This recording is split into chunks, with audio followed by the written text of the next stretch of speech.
কোনো দলিল নাই, কোনো প্রমাণ নাই। এইভাবে আপনার চলতেছে। খ্রিস্টপূর্ব 1900 সনে ইব্রাহিম আলাইহিস সালাম হিজরত করে ফিলিস্তিনে আসে। সুবহানাল্লাহ। ইব্রাহিম নবীর একজন সন্তান হয়, নাম ইসমাইল। ইসমাইল নবীর বংশে মাত্র একজন নবী, তিনি আমাদের নবী মুহাম্মদ সাল্লাল্লাহু আলাইহি সাল্লাম। এই জন্য মনে রাখতে হবে আমাদের নবীর শেকলের সম্পর্ক ফিলিস্তিনের সাথে। ইব্রাহিম নবীর সন্তান ইসমাইল, ইসমাইল নবীর বংশে নবী কয়জন? তিনি আমাদের নবী মুহাম্মদ সাল্লাল্লাহু আলাইহি ওয়াসাল্লাম। ইসমাইল নবীর 13 বছর পর তার ছোট ভাই ইসহাক আলাইহিস সালামের জন্ম হয়। তারা দুইজন ভাই, তবে মা আলাদা। ইসমাইল নবীর আম্মা হলেন হাজেরা, আর ইসহাক নবীর আম্মা হলেন সারা। তাহলে ইসমাইল নবীর থেকে বয়সে 13 বছরের ছোটকে ইসহাক আলাইহিস সালাম।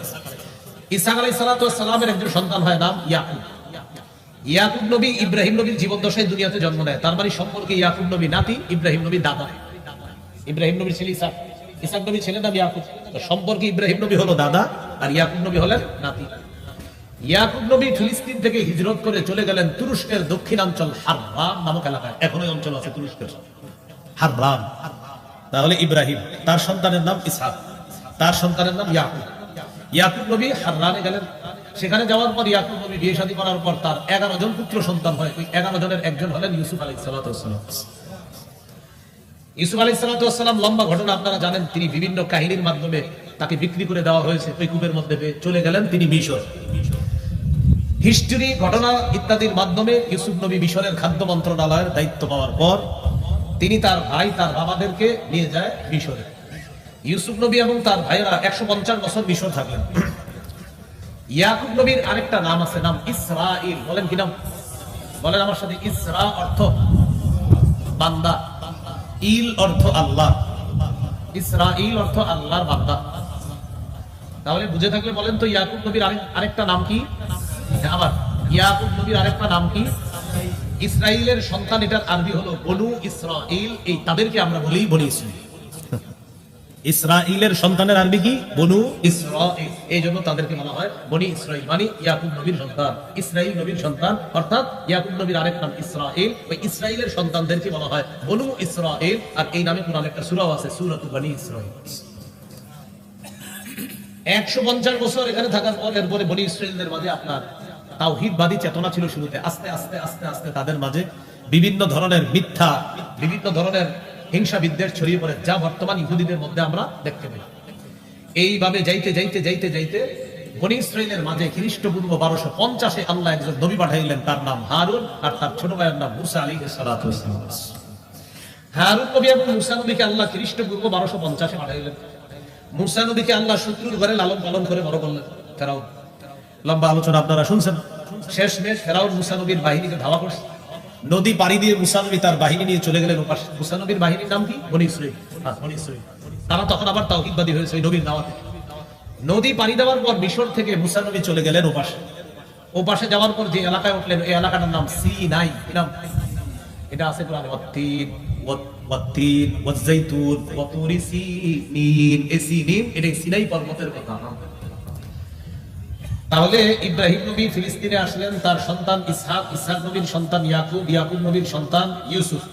ইউসুফ নবী ঘটনার মাধ্যমে মিশরে গেলেন, তিনি তার আব্বাকে মিশর নিয়ে গেলেন। ইউসুফ নবীর পরে বনি ইসরাইলদের মাঝে অনেক ঝামেলা শুরু হয়, তাদের মাঝে অনেক সমস্যা হয়। খ্রিস্টপূর্ব 1250-এ তাদের মাঝে আল্লাহ একজন নবী পাঠাইলেন, তার নাম মুসা। তিনি তার দল বল সহ চলে গেলেন মিশর থেকে নদী পাড়ি দিয়ে, লোহিত সাগর পাড়ি দিয়ে ও পাশে গেলেন, সিনাই উপত্যকায় গিয়ে অবস্থান করলেন। মুসা নবী তার জাতিকে বললেন, চলো আমরা মূর্তি পূজারীদের সাথে লড়াই করে বাইতুল মুকাদ্দাস উদ্ধার করি। বাইতুল মুকাদ্দাস তখন মূর্তি পূজারীদের দখলে। মুসা নবীর বাহিনীকে নিয়ে তিনি রওনা করলেন ফিলিস্তিন। তিনি ফিলিস্তিন গেলেন। ফিলিস্তিন যাওয়ার পর মূল এলাকায় ঢোকার আগে একটা দেয়াল আছে। এই দেয়ালের কাছে গিয়ে বনি ইসরাইল বলতেছে, আমরা যাবো না, তুমি আর তোমার রব গিয়ে লড়াই করো, আমরা লড়াই করবো না। আল্লাহ তাআলা তাদের উপর রাগ করে তাদেরকে ওই এলাকায় আটকায়া দিলেন। এই এলাকাটার নাম হলো তিহ। কি নাম? মনে থাকবে তিহ। কি নাম? তয় দীর্ঘিকার হা, মানে তয় দীর্ঘিকার হ, তয় দীর্ঘিকার হ। কি বলেন তো? তিহ, তিহ। আর তাইয়া হা, তিহ। তাহলে সিনাই থেকে তারা চলে গেলেন ফিলিস্তিন। যাওয়ার পর যে প্রাচীর আছে শহরে ঢুকার, এই প্রাচীরের কাছে গিয়ে আমরা যাবো না, আল্লাহ এদেরকে ওখানে আটকায় দিলেন। উদ্ভ্রান্তের মতো সেখানেই তারা ঘুরতে লাগলো, তিহ নামক প্রান্তরে। এরা ঘুরতে ঘুরতে আপনার যায়, গিয়ে দেখে আমার ওখানে আছে, মানে ঘুরতে ঘুরতে আপনার যায়, চলে যাবো গিয়ে দেখো ওখানে আছে। এটা তাদের জন্য শাস্তি। মুসা নবী সেখানেই মারা গেছে, ইন্তেকাল করলেন। মুসা নবীর পর আল্লাহ মুসা নবীর খাদেম ইউশা আলাইহিস সালামকে নবুয়ত দান করলেন। সুবহানাল্লাহ। খ্রিস্টপূর্ব 1190 ইউশা নবী বনী ইসরাইলকে বুঝাইলেন, চলো আমরা ফিলিস্তিন গিয়ে বাইতুল মুকাদ্দাস উদ্ধার করি। কিছু মুজাহিদদেরকে তিনি রাজি করায়া মূর্তি বাহিনী যারা আছে মূর্তি পূজারী তাদের বিরুদ্ধে লড়াই করে ইউশা নবী বাইতুল মুকাদ্দাস উদ্ধার করলেন। এখন বাইতুল মুকাদ্দাস আল্লাহর একত্ববাদে বিশ্বাসীদের দখলে চলে আসলো। ইউশা নবী কি করলেন, সেটা দখল করার পর আশেপাশের এলাকা মেম্বার চেয়ারম্যানরা নিয়ন্ত্রণ করে। তো ওই সময় এলাকা নিয়ন্ত্রণ করার জন্য এমপি মন্ত্রী ইত্যাদি দরকার। তিনি কি করলেন, বিভিন্ন এলাকায় বিচারক নিয়োগ করে দিলেন। বিচারকের কাজ হলো বিচার করা, কিন্তু ওই যুগে বিচারক কি করবে, বিচারক করবে, এমপিগিরি করবে, মন্ত্রীগিরি, চেয়ারম্যান মেম্বার যা সবটা জুড়ে একা করবে বিচারক। এই জন্য ওই যুগটাকে বলা হয় বিচারকদের যুগ। কি বলা হয়, বিচারকদের যুগ। ইউশা নবী ইন্তেকাল করলেন। বিচারকদের মাঝে একজন বিচারকের নাম আপনারা মনে রাখেন, তার নাম শামবিল। কি নাম, শামবিল। বিচারকরা দেশ চালায়, আশেপাশের লোকেরা এটা মানে না, তোর বিচারকরা দেশ চালায় এটা মানি না। তখন তারা দূর থেকে খালি ফিলিস্তিনের উপর হামলা চালায়, বাইতুল মুকাদ্দাসের উপর হামলা চালায়। হামলা চালাইতে চালাইতে এক পর্যায়ে আসদুদি একটা সম্প্রদায় আছে, তারা হামলা চালায়া আবার বাইতুল মুকাদ্দাস আল্লাহ বিশ্বাসী তাওহীদবাদীদের থেকে ছিনিয়ে নিয়ে গেছে। ছিনিয়ে নিয়ে যাওয়ার পর এবার বনী ইসরাইলরা আবার সেখান থেকে দূরে সরে গেল। তখনও বনী ইসরাইলরা তাওহীদে বিশ্বাসী, আর তাদের মাঝে বিচারকরা আছে। কিন্তু একজন বিচারকের নাম আপনাদেরকে মুখস্থ করাইছে, কি নাম, এই শামবিল নামক বিচারককে আল্লাহ নবী বানায় দিলেন। তিনি হলেন শামবিল আলাইহিস সালাতু ওয়াস সালাম। শামবিল নবী হওয়ার পর বনী ইসরাইলকে বুঝাইলেন, চলো আবার বাইতুল মুকাদ্দাস আমরা উদ্ধার করি জিহাদের মাধ্যমে। বনী ইসরাইল বলল, না, তুমি আল্লাহর কাছে, আপনি আল্লাহর কাছে দোয়া করেন, আল্লাহ যেন একজন বাদশা দিয়ে দেয়, ওই বাদশার অধীনে থেকে আমরা বাইতুল মুকাদ্দাস উদ্ধার করব। তখন শামবিল নবী আল্লাহর কাছে দোয়া করলেন, আল্লাহ ইবআস লানা মালিকান নাকাতিল ফি সাবিলিল্লাহ। তো যাই হোক, শামবিল নবী আল্লাহকে বলার পর আল্লাহ একজন বাদশা নিয়োগ করে দিলেন। ওই বাদশার নাম তালুত। কি নাম, ত আলিফ লাম ওয়াও তা, নাম তালুত। তালুত বাদশা হওয়ার পর বনী ইসরাইল নবী শামবিলকে বলতে লাগলেন, ও শামবিল আলাইহিস সালাম, তালুত আবার কে? বলতেছে, তালুতই তো তোমাদের বাদশা, যিনি জিহাদের ময়দানে নেতৃত্ব দিবে, যার অধীনে তোমরা লড়াই করে বাইতুল মুকাদ্দাস উদ্ধার করবা। বনী ইসরাইল বলে, না, আমরা এটা করব না। কেন? তালুত আবার কে? এর কে ছিল? আন্না ইয়াকুনু লাহুল মুলকু ওয়া নাহনু আহাক্কু আন্না ইয়াকুনু লাহুল মুলকু আলাইনা ওয়া নাহনু আহাক্কু বিল মুলকি মিনহু ওয়া লাম ইউতা সাআতাম মিনাল মাল। সে আমাদের উপর কিভাবে রাজত্ব করবে? তার তো টাকা পয়সাও নাই। এখান থেকে বোঝা যায় আগের যুগে মানুষের মাথায় এটা ছিল যে টাকা পয়সা নেতা হওয়ার মাপকাঠি, যেটা আমাদের বর্তমান যুগে অনেক গোবর মার্কা মস্তিষ্কের মধ্যে এটাই চিন্তা যে নেতা হইতে হলে টাকা থাকতে হয়। টাকা থাকতে হয় মানে আমারে খাওয়াবে একজন নেতা হিসাবে 500, আরেকজন 1000, আরেকজন 2000, এইভাবে 500 কোটি খরচ করে তাকে আমরা নেতা বানাবো। এরপর তিনি এই 500 কোটি উদ্ধার করার জন্য রডের পরিবর্তে বাঁশ দিবেন। আমাদের মাথায় ঢুকছে যে নেতা হতে গেলে কি লাগে, এটা কিন্তু আগেও ছিল এই কথা। তো বনী ইসরাইল বলল কি, তার তো টাকা পয়সা নাই, সে কিভাবে নেতৃত্ব দিবে? শামবিল নবী বললেন, তার টাকা নাই, তবে দুইটা যোগ্যতা আছে। সুবহানাল্লাহ। যাদাহু বাসতাতান ফিল ইলমি ওয়াল জিসম। আল্লাহ তাকে প্রচুর বিদ্যা দান করেছেন, তার সিনা ভর্তি বিদ্যা আর বিদ্যা। আর জিহাদের ময়দানে নেতৃত্ব দেওয়ার জন্য তার শারীরিক যে শক্তি দরকার এটাও তার আছে, 2 গুণ আছে টাকা পয়সা না থাকলেও। অতএব তাকে তোমরা নেতা মেনে নাও। শামবিল আলাইহিস সালাতু ওয়াস সালাম তালুতকে নেতা মানার জন্য বলল। এবার বনী ইসরাইল রাজি হলো। তালুত তাদেরকে নিয়ে রওনা করলেন বাইতুল মুকাদ্দাস উদ্ধার করবে। যার বিরুদ্ধে লড়াই করবে তার নাম জালুত। কি নাম? জালুত। তার বিরুদ্ধে লড়াই করার জন্য গেলেন, লম্বা আলোচনা। তালুত জালুতের বিরুদ্ধে লড়াই করতে যাওয়ার পর তাদের সাথে লড়াইয়ে মাশাআল্লাহ আল্লাহ তাআলা তালুত বাহিনীকে বিজয় দান করতেছে। সুবহানাল্লাহ। তবে ওই যে জালুত যে পালোয়ান, এই পালোয়ানের সাথে কেউ সাহস করে না মাঠে যাওয়ার। কারণ জালুত বারবার মাঠে এসে বলে, আমার সাথে কে লড়াই করবে আসো, কিন্তু কেউ সাহস করে না তার সাথে লড়াই করার। তালুত বাহিনীর মুজাহিদদের মধ্যে দাউদ নবীর 2 ভাই ছিল। সুবহানাল্লাহ।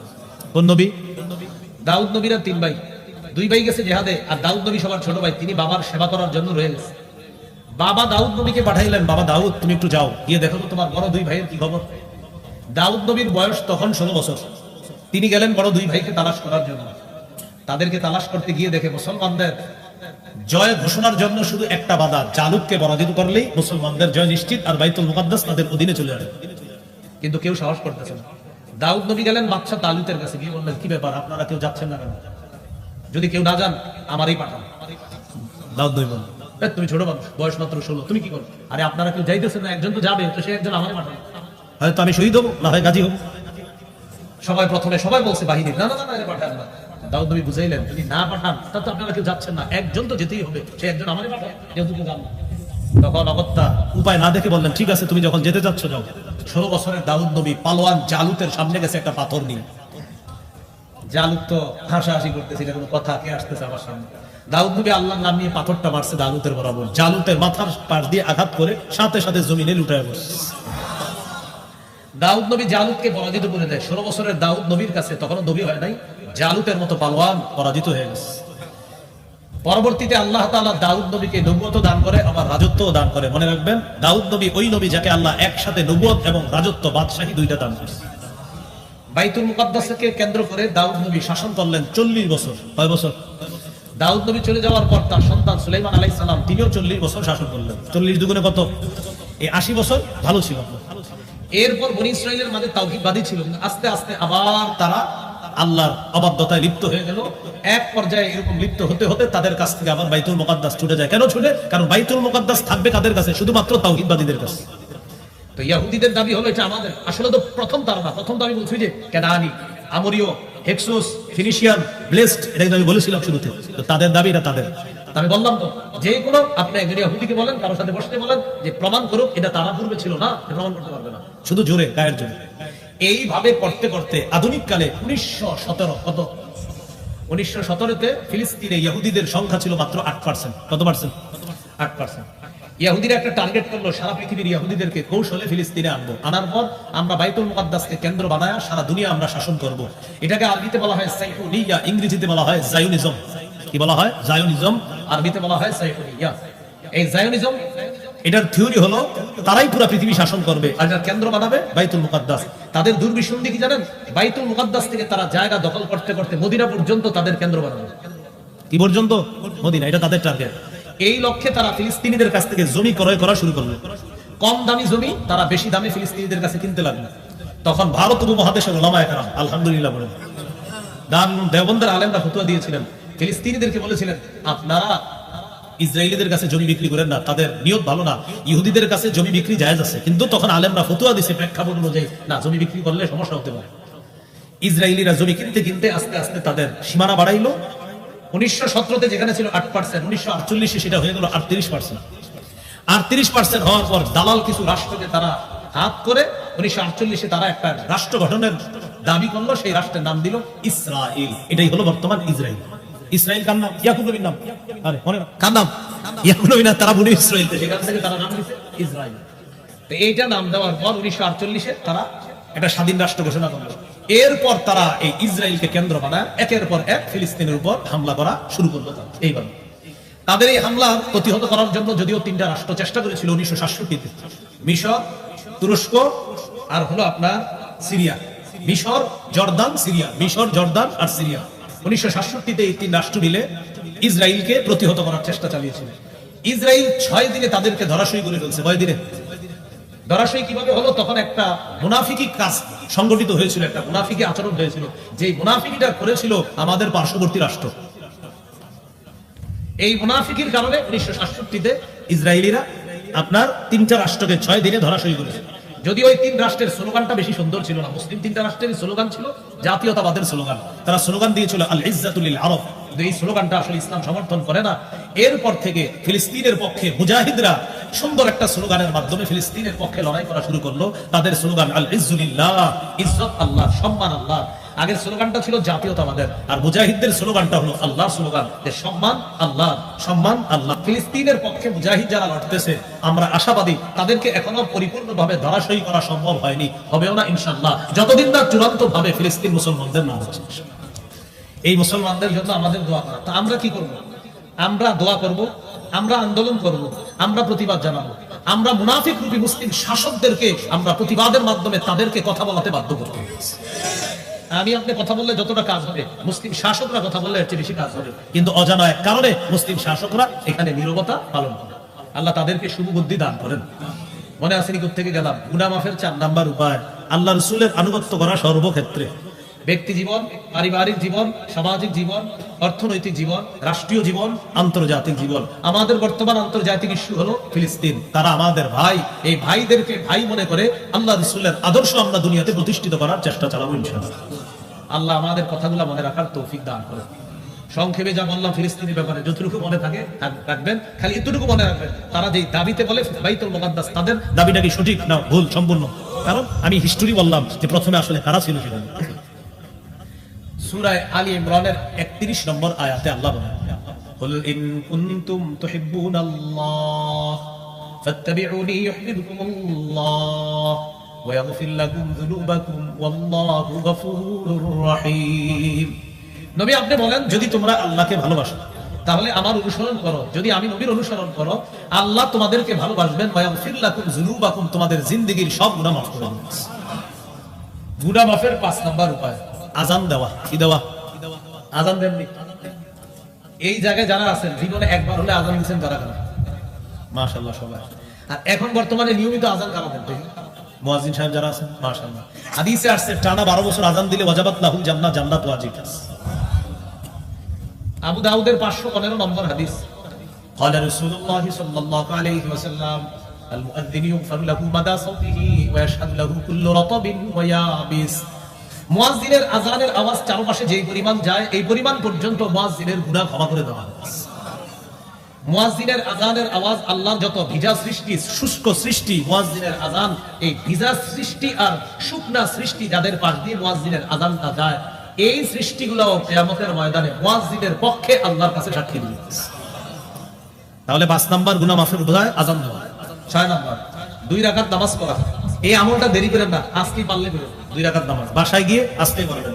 সবাই খালি নিয়োগ করে যে কালকে করব, পরে আগামী বছর জিগাইলেও আপনার বলে দিন এখনো করি নাই। 2 রাকাত নামাজ যদি পারেন আজকেই করবেন ইনশাআল্লাহ। আবু দাউদের 1521 নম্বর হাদিস, এই হাদিসের মধ্যে আছে, قال رسول الله صلى الله عليه وسلم ما من عبد يذنب ذنبا فيحسن الطهور فيقوم فيصلي ركعتين إلا غفر الله له ذنبا। রাসূলুল্লাহ সাল্লাল্লাহু আলাইহি সাল্লাম বলেন, কোন ব্যক্তির গুনাহ হয়ে যাওয়ার পর সে যদি সুন্দরভাবে পবিত্রতা অর্জন করে 2 রাকাত সালাত আদায় করে, তার সালাম ফিরানো শেষ, তার গুনাহ শেষ, আল্লাহ তার জিন্দেগীর সব গুনাহ মাফ করে দেন। 7 নাম্বার গুনাহ মাফের উপায় নিয়মিত 5 ওয়াক্ত নামাজ পড়া। সহিহ বুখারীর 526 নম্বর হাদিস, এক ব্যক্তি রাসূলুল্লাহ সাল্লাল্লাহু আলাইহি সাল্লামের কাছে এসে একটা গুনাহের কথা বললেন। ওই মুহূর্তে আল্লাহ সূরা হুদের 114 নম্বর আয়াত নাযিল করে দিলেন। সুবহানাল্লাহ। আল্লাহ তাআলা বলেন, ওয়া আকিমিস সালাতা তারাফাইন নাহারি ওয়া যুলাফাম মিনাল লাইল ইন্নাল হাসানাতি ইউযহিবনাস সাইয়্যাত। তুমি দিনের 2 প্রান্তে নামাজ কায়েম করো, রাতের কিছু অংশে নামাজ পড়ো, অর্থাৎ 5 ওয়াক্ত নামাজ পড়ো, নিশ্চয়ই পুণ্য পাপের কাজকে দূর করে দেয়। এখানে পুণ্য দ্বারা উদ্দেশ্য 1 নাম্বার 5 ওয়াক্ত নামাজ। যারা নিয়মিত 5 ওয়াক্ত নামাজ পড়বে আল্লাহ তাদের গুনাহগুলা ধুয়ে মুছে সাফ করে দিবে। তো এই আয়াত নাযিল হওয়ার পর যে সাহাবী আসছে সমস্যা নিয়ে, হুজুর আমার পাপ, এটা কি আয়াত আমার জন্যই শুধু? নবীজি বললেন, না, বাল লিজামিই উম্মতি, সারা পৃথিবীতে আমার যত মুসলমান উম্মত সবার জন্য এই আয়াত। তাহলে 7 নাম্বার 5 ওয়াক্ত নামাজ পড়া করব তো ইনশাআল্লাহ। সূরা বাকারা 238 নম্বর আয়াতে আল্লাহ বলেন, হাফিজু আলাস সালাওয়াতি ওয়াস সালাতিল উসতা। তোমরা নামাজ সমূহের প্রতি যত্নবান হও, বিশেষ করে আসরের নামাজ। আসরের নামাজ কেন? আসরে কেউ থাকে বাজারে, কেউ থাকে মাঠে, আর মা বোনরা চুলার সামনে থাকে। ভাতটা সিদ্ধ হইলে আসরটা করবো, আলুটা সিদ্ধ হইলে আসরটা করবো। এই সিদ্ধ করতে করতে সূর্য হলুদ বানায়, আর আমরাও অলসতা বশত সূর্যটা হলুদ বানাই। এই সূর্য হলুদ বানায় যারা আসর পরে, বলে নাই যে পরে না, বলছে নবীজি যারা সূর্যটা হলুদ ইচ্ছা করে বানায় আসর পরে। তিলকা সালাতুল মুনাফিকিনা, তিলকা সালাতুল মুনাফিকিনা, তিলকা সালাতুল মুনাফিকিনা। নবী বলেন, যারা ইচ্ছাকৃতভাবে সূর্য হলুদ বানায় আসর করে, এটা মুনাফিকের নামাজ, এটা মুনাফিকের নামাজ, এটা মুনাফিকের নামাজ। আবু দাউদ 413 নম্বর হাদিসে আছে যে নবী বলেন, এটা মুনাফিকের নামাজ, এটা মুনাফিকের নামাজ, এটা মুনাফিকের নামাজ। কামা ফানাকারা আরবাআ, দাঁড়ায়া কোনো মতে মোরগের মতো 4টা ঠুকুর দেয়, আল্লাহু আকবার, সামিআ আল্লাহু লিমান, আল্লাহু আকবার, 4টা ঠুকুর দেয়। ওই যে সূর্য ডুবে ডুবে তো তাড়াতাড়ি আপনার 4 রাকাত নামাজ পড়ে। নবীজি সাল্লাল্লাহু আলাইহি সাল্লাম বললেন, এটা মুনাফিকের নামাজ। বলেন ভাই, ভুলগুলো তো আমাদের হয়ে যাচ্ছে, এটা যেন ইচ্ছাকৃত ভাবে না হয়, আল্লাহ আমাদেরকে হেফাজত করেন। এশার নামাজ, ফজর নামাজ, এই 2 নামাজে গুরুত্ব বেশি দিতে হবে। সব নামাজ তো করবো আমরা, কিন্তু এই 2 নামাজ কেন? সাধারণত শয়তান ধোকা দিয়ে এশাটা করায় না। শয়তান বলে, এত তাড়াতাড়ি এশা বলবি কেন, আরো সময় আছে না? তো পরে আপনার 10টা বেজে যায়, পরে আবার চিন্তা করে অমুক মসজিদে না পাশে ছোট্ট একটা রুমে জামাত হয় মাঝে মাঝে, তুমি ওইটাতে গিয়ে পড়বা। আবার শয়তান ধোকা দেয়। তো ধোকা দিতে দিতে 12টা বাজায় ফেলে। তো উনি চিন্তা করে নামাজটা করি, শয়তান পায় 12টার পরেও এশা পড়া যায়, সেটা করো। এইভাবে হজরতে আপনার হাঁটা ঘুমায় যায়। ওইটা থেকে সকাল 10টা। শয়তান ধোঁকা দিয়ে এশাটা পড়ায় না। আবার ফজরের সময় কি করে? হাদিসে আসছে শয়তান রাতের বেলা কি করে, বুখারীর বর্ণনা, আলাইকা লাইলুন তাওয়িল ফারকুত, শয়তান গিট মারে এই জায়গায় মাথার খুলিতে 3টা গিট মারে আর বলে ফারকুত, এই ঘুমাও ঘুমাও ঘুমাও ঘুমাও। হাদিসে আসছে তোমাদের কেউ যখন ঘুমাও তখন কি করে, শয়তান 3টা গিট মারে এখানে আর বলে আলাইকা লাইলুন তাওয়িল, এই রাত অনেক লম্বা আছে, ঘুমাও ঘুমাও আরো ঘুমাও, এরকম বুঝায় আপনি শয়তান। দেখেন ফজরের সময় শরীর এত ভালো লাগে ও মেসেজ করবে ঘুমাও। তো যখন আপনি উঠা যান, উঠা যখন দোয়াটা করেন সাথে সাথে 3 গিটের 1 গিট খুলে যায়। যখন ওযু করেন 2 নাম্বার গিট খুলে যায়, রইল কয়টা? একটা। যখন ফজর করেন তখন আপনি বুখারীর বর্ণনা ফাসবাহা নাশীতান নাফসি, তখন উৎফুল্ল মনে তার সকালটা শুরু হয়। ইনশাআল্লাহ আমার একটা সংকলন আসবে বাজারে, উৎফুল্ল মনে প্রভাত, ইনশাআল্লাহ এটা কিতাব আসবে, উৎফুল্ল মনে প্রভাব। তো এই হাদিস থেকে অনুপ্রাণিত হয়ে কিতাবটা ইনশাআল্লাহ রচনা করার চেষ্টা আছে। তো উৎফুল্ল মনে সকালটা তা শুরু হয়। তাহলে 3 গিট খুলে কিভাবে? উঠা দোয়া পড়লেন 1 গিট, ওযু করলেন আরেক গিট খুলে, নামাজ পড়লেন আরেক গিট খুলে। সত্যি সত্যি দেবেন ফজরটা পড়ার পর শরীরের মধ্যে একটা চাঙ্গা ভাব আসে। আল্লাহ আমাদের সকলকে এশা ফজর অন্যান্য নামাজের পাশাপাশি এই 2টা সালাত আর ওই যে আসর এগুলা গুরুত্ব দেওয়ার তৌফিক দান করেন। রাসূলুল্লাহ সাল্লাল্লাহু আলাইহি সাল্লাম বলেন, মান সাল্লাল ইশা ফি জামাআহ, কেউ যদি এশার নামাজ জামাতে পড়ে ঘুমায়ও থাকে অর্ধেক রাত জেগে ইবাদত করার সওয়াব আল্লাহ দান করবেন। ওয়া মান সাল্লাল গাদাতা ফি জামাআহ ফাকান্নামা সাল্লাল লাইলা কুল্লাহ, কেউ যদি ফজরের নামাজ জামাতে পড়ে আল্লাহ তাকে সারা রাত নামাজ পড়ার সওয়াব দান করবেন। আপনি এশা জামাতে পড়ে ঘুমায় গেছেন, ঘুম থেকে উইঠা ফজর পড়ছেন আর সারা রাত কোনো ইবাদত করেন নাই, এশার নামাজ জামাতে পড়ে ঘুমায় গেছেন, উইঠা ফজর পড়ছেন, বাস এই 2টা নামাজ আপনি জামাতে পড়ছেন। নবীজি বলেন তুমি সারা রাত ইবাদত করলে যেই সওয়াব হইতো ওই সওয়াব আল্লাহ দিবেন। তাহলে 5 ওয়াক্ত নামাজে গুরুত্ব দাও। কতগুলো 7? 8 নাম্বার জামাতের সাথে নামাজ পড়া। এক ব্যক্তি নবীজির কাছে আসছে, সহিহ মুসলিমের বর্ণনা, আয়েশা বলতেছে আকিম আলাইয়া হাদ্দা, হুজুর আমি তো শেষ। কি হইছে তোমার? আমি এমন এক পাপ করছি আপনি এই মুহূর্তে বিচার না করলে আমি শেষ, আপনি বিচার করুন। ইতিমধ্যে জামাত দাঁড়ায় গেছে, নবীজি ইমামতি করলেন, নামাজ পড়াইলেন। নামাজের পর নবীজি বললেন আহাদারতাস সালাতা মানা, আচ্ছা এই তুমি কি আমাদের সাথে জামাতে নামাজ পড়ছো? তিনি বললেন জি। ও তুমি যে সমস্যা নিয়ে আমার কাছে আসছিলা জামাতে নামাজ পড়ার কারণে আল্লাহ মাফ করুন। এ হলো 8 নাম্বার জামাতে নামাজ পড়া। গুনাহ মাফের 9 নাম্বার উপায়, গুনাহ হয়ে গেলে সাথে সাথে একটা ভালো কাজ করা। আমি কিন্তু বলি নাই গুনাহ করে ফেললে, বলছি গুনাহ হয়ে গেলে। কারণ এক চালাক মানুষ আছে, এরা আবার কি করবে, এই বয়ান উল্টা বুঝা এখন থেকে একটা গুনাহ করবে ভালো কাজ করবে, বিষয়টা কিন্তু এমন। আমি বলছি গুনাহ হইলে, মুসলমান গুনাহ করতে পারে না, মুসলমানের গুনাহ শয়তানের ধোঁকায় হতে পারে। একটা গুনাহ হয়ে গেলে সাথে সাথে একটা ভালো কাজ করা। তিরমিজির হাদিস 1887 নম্বর হাদিস, রাসূলুল্লাহ সাল্লাল্লাহু আলাইহি সাল্লাম আবু দার গিফারি রাদিয়াল্লাহু তাআলা আনহুকে বলেন, ইত্তাকিল্লাহা হাইসুমা কুনতা, যেখানে থাকো আল্লাহকে ভয় করো। ওয়া আতবি'is সাইয়্যাতাল হাসানাতা তামহুহা, খারাপ কাজ হয়ে গেলে ভালো কাজ করবা, তোমার ভালো কাজটা খারাপ কাজকে মিটিয়ে দিবে। ওয়া খালিকিন নাসা বিখুলুকিন হাসান, উত্তম আচরণ করবা মানুষের সাথে। গুনাহ মাফের 10 নম্বর উপায়, জিকিরের মজলিসে বসা। এই যে মজলিসে আছেন এটা জিকিরের মজলিস। সহিহ বুখারীর 6408 নম্বর হাদিস, এই হাদিসে আসছে ফেরেশতারা এই মুহূর্তে আমাদের এই পুরা গোটায় যারা দাঁড়িয়ে আছি বসে আছি পুরা মজলিসটাকে ঘেরাও করে আল্লাহর আসমান পর্যন্ত চলে গেছে। আল্লাহ তাআলা হাদিসের শেষে আসছে, আল্লাহ ফেরেশতাদেরকে বলেন ইশহাদু আন্নী কাদ গাফারতু লাহুম, রূপসা ওই মাঠে যে মানুষগুলো একত্রিত হয়েছে তোমরা সাক্ষী থাকো আমি আল্লাহ তাদেরকে মাফ করে দিলাম। তাহলে 10 নাম্বার জিকিরের মজলিসে বসা। 11 নম্বর সর্বশেষ জিকির করা। কি করা? জিকির করা।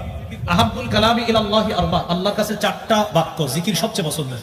সুবহানাল্লাহ, আলহামদুলিল্লাহ, লা ইলাহা ইল্লাল্লাহ, আল্লাহু আকবার। এই 4টার মধ্যে আবার সবচেয়ে শ্রেষ্ঠ কোনটা? আফজালুদ যিকরি লা ইলাহা ইল্লাল্লাহ, সবচেয়ে শ্রেষ্ঠ জিকির হলো লা ইলাহা ইল্লাল্লাহ। একবার মুহাম্মদের সাথে পড়ি তো আমরা, লা ইলাহা ইল্লাল্লাহ। বাস।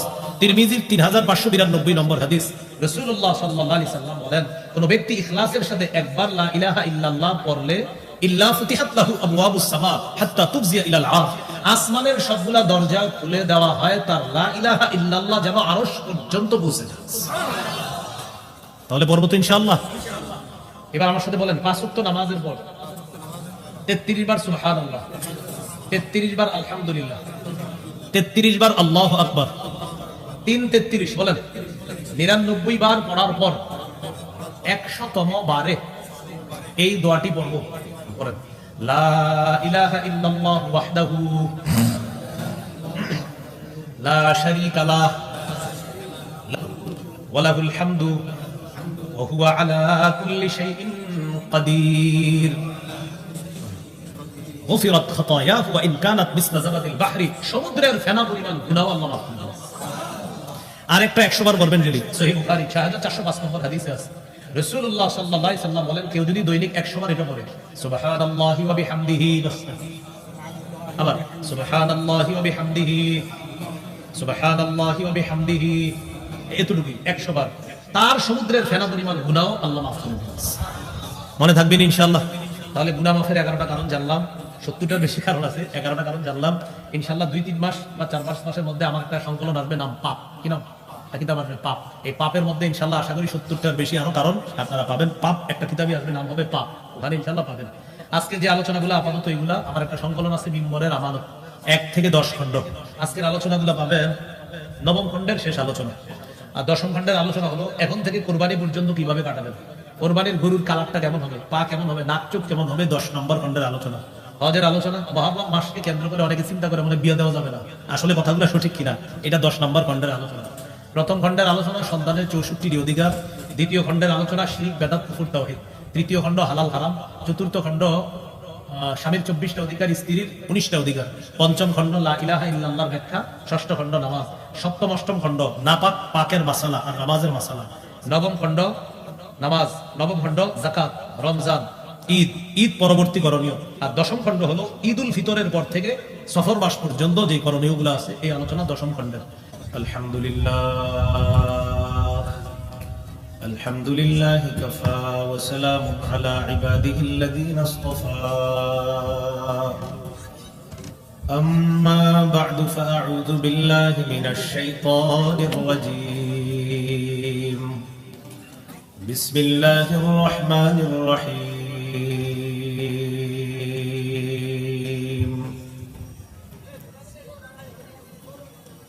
ونجيناه ولوطا إلى الأرض التي باركنا فيها للعالمين.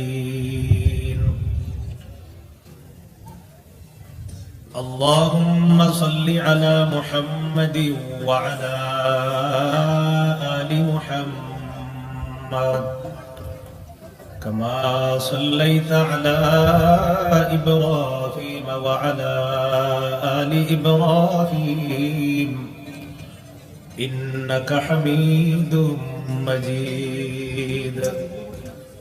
اللهم بارك على محمد وعلى آل محمد كما باركت على إبراهيم وعلى آل إبراهيم إنك حميد مجيد. اللهم إني أعوذ بك من شر لساني ومن شر سمعي ومن شر بصري ومن شر مني. রূপসা যুব সমাজের উদ্যোগে আয়োজিত প্রথম বার্ষিক ওয়াজ মাহফিলের উপস্থিত হযরত উলামায়ে কেরাম, মুসলমান ভাইরা, আল্লাহ তাআলার দরবারে শুকরিয়া আদায় করছি, আল্লাহ আমাদেরকে এই মাহফিলে উপস্থিত হওয়ার তৌফিক দান করেছেন বলে আলহামদুলিল্লাহ। রমজান মাস যাওয়ার ঠিক 6 দিনের মাথায় এমন সুন্দর একটা আয়োজন যারা করেছে, আল্লাহ তাআলা যেন তাদেরকে উভয় জগতে জাযায়ে খায়ের দান করেন বলে আমিন। রমজান মাস গেল আর যাকে ক্ষমা করা হলো না তার ব্যাপারে রাসূলুল্লাহ সাল্লাল্লাহু আলাইহি ওয়াসাল্লাম কঠোর হুঁশিয়ারি উচ্চারণ করেছেন। তিরমিজির হাদিস 3545 নম্বর হাদিস, রাসূলুল্লাহ সাল্লাল্লাহু আলাইহি ওয়াসাল্লাম বলেন, রাদিমা আনফু রাজুলিন দাখালা আলাইহি রমাদান সুম্মা সালাফা ক্বাবলা আন ইউগফারা লাহু। ওই ব্যক্তির নাক ধুলণ্ঠিত হোক, ওই ব্যক্তির নাক ধুলোয় দূষিত হোক, সে ধ্বংস হোক। যার কাছে রমজান মাস আসলো কিন্তু তাকে ক্ষমা করা হলো না, সে ধ্বংস হোক। এই জন্য দেখেন রমজান আসলো আবার চলে গেল, আর এটাও হাদিস দ্বারা বোঝা যায় কিয়ামতের আগে সময় সংকুচিত হয়ে যাবে।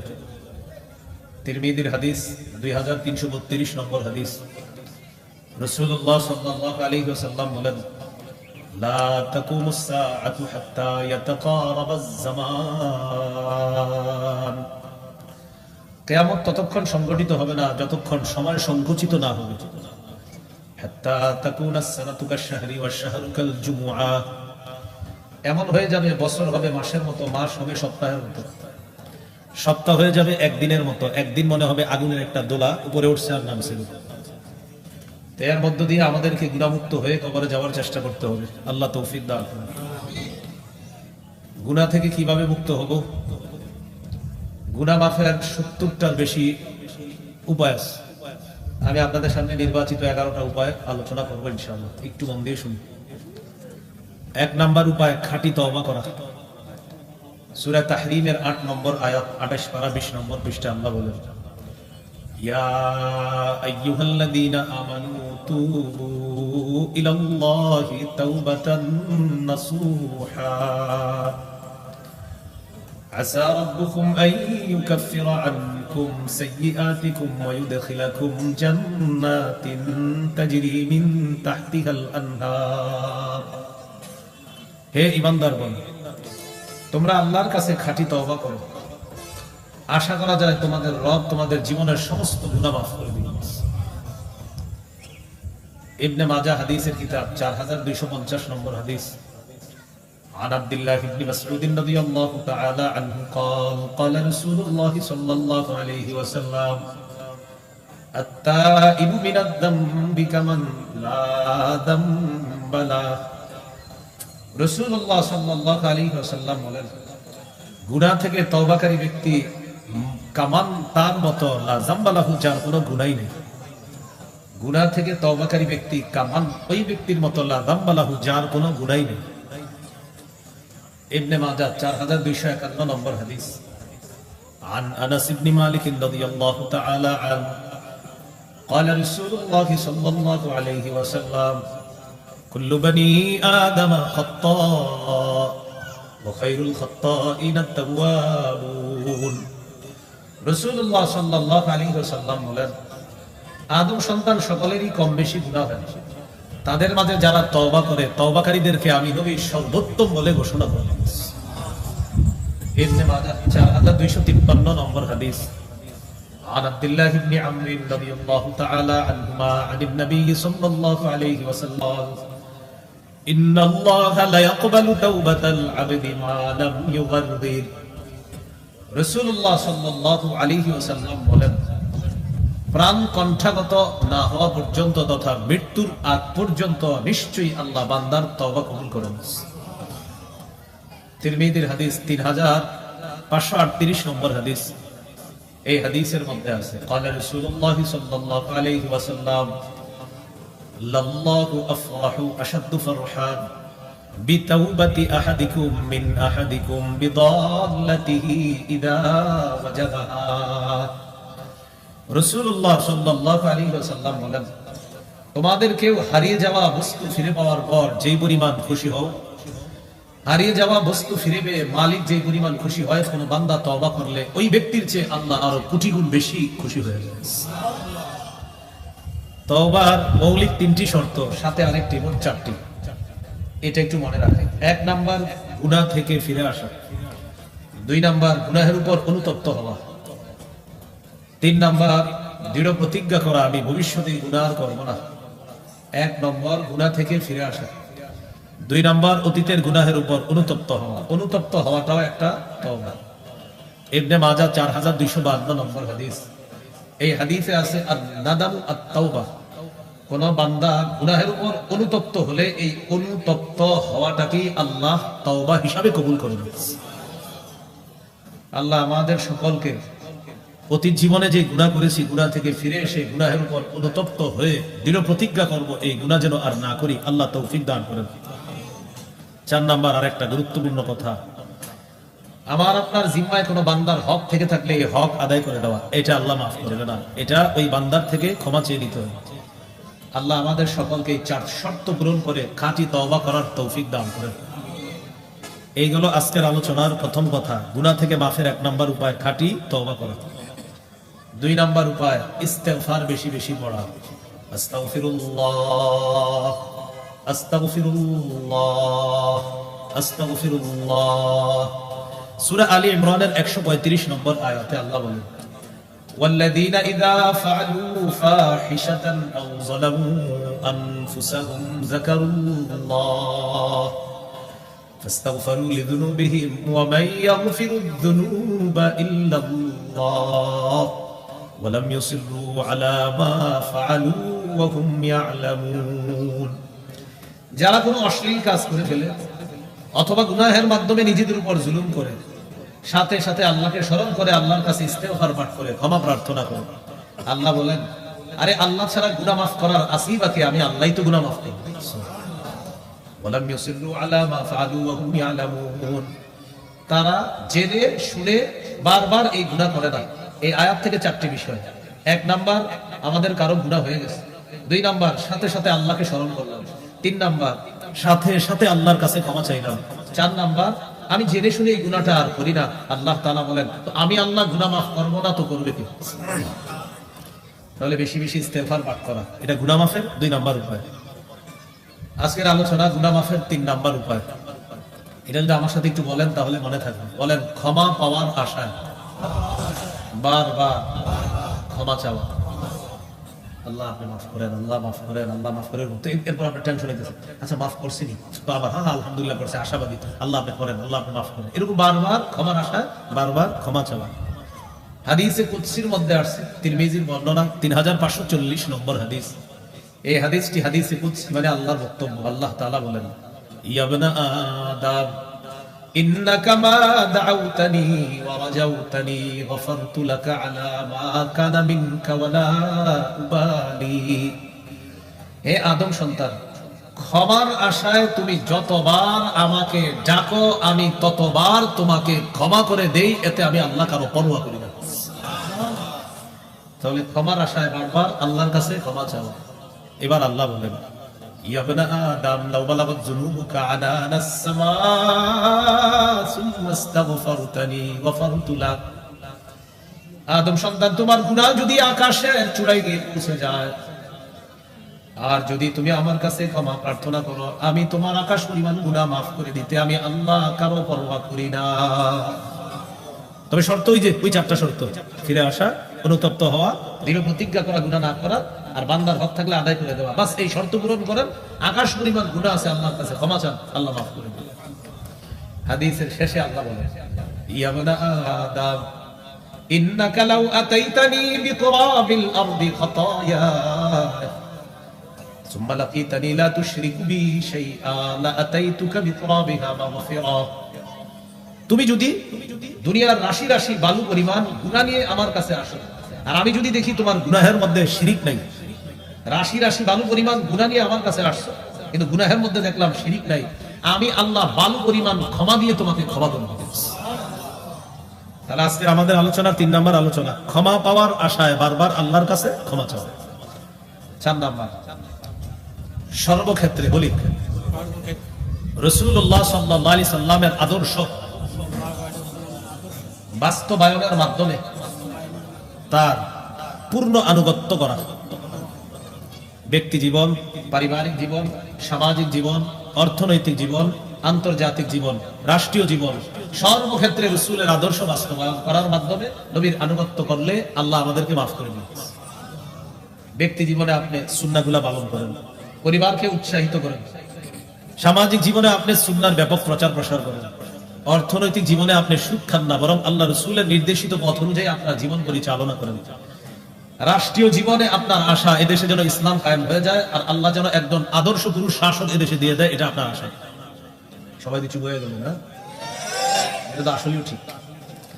আল্লাহর কাছে দোয়া করবেন কিয়ামতের আগে যেন বাংলাদেশে আর কোনো নারী শাসক না হয়। রাসূলুল্লাহ সাল্লাল্লাহু আলাইহি সাল্লাম বলেন, লা ইউফলিহা কওমুন ওয়াল্লাহু আমরাহুম ইমরাআতান। বুখারীর বর্ণনা, ওই জাতি কিছুতেই সফল হবে না যে জাতি তাদের নেতৃত্বে কোনো নারীকে ক্ষমতায় বসায় দেয়। এজন্য আগামীতে স্বপ্ন দেখবেন আমাদের দেশ যেন ইসলামী রাষ্ট্র হয়, আর একজন আদর্শ সভ্য পুরুষ শাসক যেন আল্লাহ আমাদেরকে দিয়ে দেয়। আন্তর্জাতিক জীবনে আল্লাহ রাসূলের আদর্শ বাস্তবায়ন করা। আমার আগে যে হযরত ফিলিস্তিন নিয়ে কথা বলতেছিলেন, ফিলিস্তিনের আলোচনা শুধু হযরত করলে হবে না, আপনাদের প্রত্যেকে ফিলিস্তিনের আলোচনা করতে হবে। ফিলিস্তিন এটা এমন একটা ইস্যু, এখন চা দোকানের সামনে 4-5 জন যখন চা পান করবেন তখনও ফিলিস্তিন নিয়ে আলোচনা করবেন। বন্ধু 2 জন আলোচনা করতেছেন, 5 মিনিট কথার মধ্যে 2 মিনিট ফিলিস্তিন নিয়ে কথা বলবেন। আপনার স্ত্রীর সাথে আপনি একান্তে কথা বলতেছেন, বিবির সাথে 1-2 মিনিট ফিলিস্তিন নিয়ে কথা বলবেন। আপনার আগামী প্রজন্মের মাথায় ফিলিস্তিনের ব্যাপারটা ঢুকিয়ে দিতে হবে। এই জন্য ফিলিস্তিনের ইস্যুটা এটা ভুলে যাওয়ার ইস্যু না। যতদিন পর্যন্ত দখলদার বাহিনী সেখান থেকে না যাচ্ছে ততদিন আমাদের কথা বলা এটা বন্ধ হবে না। আমরা প্রতিবাদ জানানো বন্ধ করব না, করতে পারি না, কারণ ফিলিস্তিনের মুসলমান আমার আপনার দেহের অংশ। তাহলে সর্বক্ষেত্রে আল্লাহ রাসূল সাল্লাল্লাহু আলাইহি ওয়াসাল্লামের আদর্শ বাস্তবায়নের মাধ্যমে পূর্ণ আনুগত্য করা। ইসরায়েল যারা তাদের দাবি হলো যে ফিলিস্তিন তাদের, আসলে দাবিটা সঠিক না। এই দাবিটা কি না সঠিক না। পৃথিবীর শুরুর দিকে আপনার একটা যুগ ছিল, এই যুগকে বলা হতো প্রস্তর যুগ। কি যুগ? একদম মাথায় দিক সেদিক নেওয়া যাবে না, মন দিয়ে শুনেন। প্রস্তর যুগ কি যুগ? মানে পাথরের দা টুরাল টুরাল ছিল না। মানুষ প্রাণী শিকার করতো, পাথর দিয়ে ধারালো কিছু বানায় প্রাণী শিকার করতো। ওই যুগটাকে বলা হয় প্রস্তর যুগ, পাথরের যুগ। ওই যুগে মানুষ কয়েকটা বিষয়ে মনোযোগ দিয়েছে: শিকার এবং খাদ্য সংগ্রহ পর্ব, আরেকটা হলো কৃষি সম্প্রসারণ এবং জনপদ পর্ব, আরেকটা হলো বিভিন্ন ধাতু আবিষ্কার। এই চেষ্টা চালাইতেছিল। তখন তারা গবেষণা করে দেখছে এই সব কিছু নিয়ামত গুলা বেশি পাওয়া যায় একটা এলাকা, যে এলাকাটার নাম বর্তমানে ফিলিস্তিন, সেখানে সবকিছু পাওয়া যায়। তাহলে ফিলিস্তিন বরকতে পরিপূর্ণ।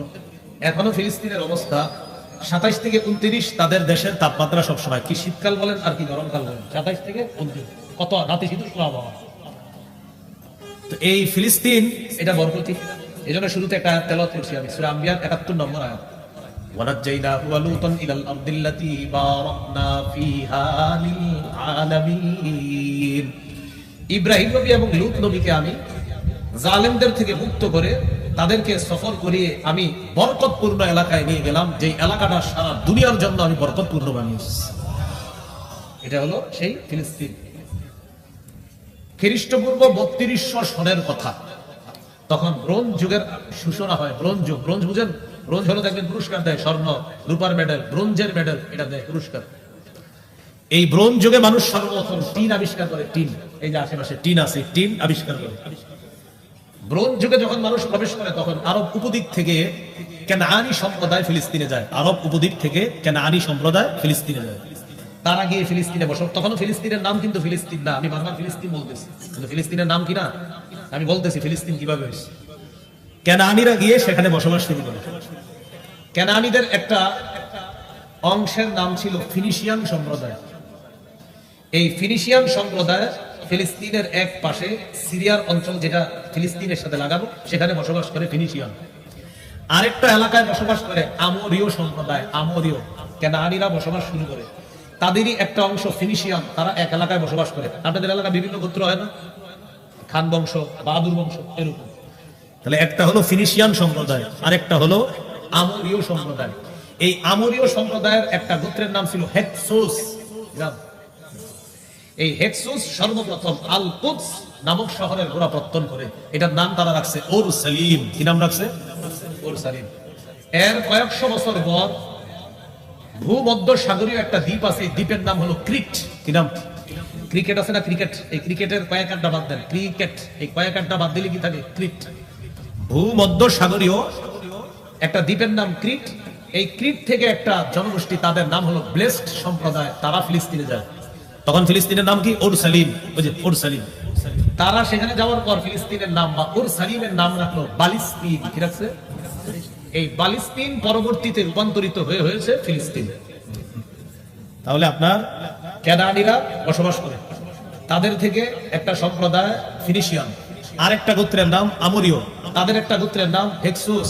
তারা একটা এলাকা গঠন করছে, এটার নাম রাখছে ওরসালিম বা আল কুদস। ওই এলাকায় ভূমধ্য সাগরীয় দ্বীপ থেকে একটা এলাকা, এটার নাম ক্রিট। এই এলাকার ব্লেস সম্প্রদায় ফিলিস্তিনে যায়, তারা ওইটার নাম রাখছে বালিস্তিন। তাহলে কুদস, ওরসালিম, এরপর হলো বালিস্তিন। এই বালিস্তিন পরবর্তীত রূপ হয়ে এখন বর্তমান ফিলিস্তিন। এই হলো ফিলিস্তিন নামকরণের ইতিহাস। কিন্তু আমার ইতিহাস শোনানোর মূল উদ্দেশ্য হলো, তাহলে বলেন তো এই ইতিহাসে একবারও কি আমি ইহুদিদের নাম বলছি? তার মানে শুরুতে ইহুদিরা ছিল না, ছিল কেনানিরা, ছিল আমোরীয়রা, ছিল হেক্সোস সম্প্রদায়, ছিল ব্লেসড সম্প্রদায়। কিন্তু বর্তমান ইসরায়েলিদের দাবি হলো না, আমরা আগে ছিলাম, একটা ভাও দাবি। এমনকি তাদের তাওরাত কিতাবের মধ্যেও প্রমাণ হয় যে তারা এই জায়গায় প্রথম বসবাস করে নাই, বরং কেনানিরা এখানে প্রথম বসবাস। এটা শুধু তাদের দাবি, তাদের দাবির সপক্ষে কোনো দলিল নাই, কোনো প্রমাণ নাই। এইভাবে আপনার চলতেছে। খ্রিস্টপূর্ব 1900 সনে ইব্রাহিম আলাইহিস সালাতু ওয়াস সালাম হিজরত করে ফিলিস্তিনে আসে। সুবহানাল্লাহ। ইব্রাহিম নবীর একজন সন্তান হয়, নাম ইসমাইল। ইসমাইল নবীর বংশে মাত্র একজন নবী, তিনি আমাদের নবী মুহাম্মদ সাল্লাল্লাহু আলাইহি সাল্লাম। এই জন্য মনে রাখতে হবে আমাদের নবীর শেকড়ের সম্পর্ক ফিলিস্তিনের সাথে। ইব্রাহিম নবীর সন্তান ইসমাইল। ইসমাইল নবীর বংশে নবী কয়জন? তিনি আমাদের নবী মুহাম্মদ সাল্লাল্লাহু আলাইহি ওয়াসাল্লাম। ইসমাইল নবীর 13 বছর পর তার ছোট ভাই ইসহাক আলাইহিস সালামের জন্ম হয়। তারা দুইজন ভাই, তবে মা আলাদা। ইসমাইল নবীর আম্মা হলেন হাজেরা আর ইসহাক নবীর আম্মা হলেন সারা। তাহলে ইসমাইল নবীর থেকে বয়সে 13 বছরের ছোটকে ইসহাক আলাইহিস সালাম। ইসহাক আলাইহিস সালামের একজন সন্তান হয়, নাম ইয়াকুব। ইয়াকুব নবী ইব্রাহিম নবীর জীবদ্দশায় দুনিয়াতে জন্ম নেয়। তার মানে সম্পর্কে ইয়াকুব নবী নাতি, ইব্রাহিম নবী দাদা। ইব্রাহিম নবীর ছেলে ইসহাক, ইসহাক নবীর ছেলে নাম ইয়াকুব। সম্পর্কে ইব্রাহিম নবী হলো দাদা আর ইয়াকুব নবী হলেন নাতি।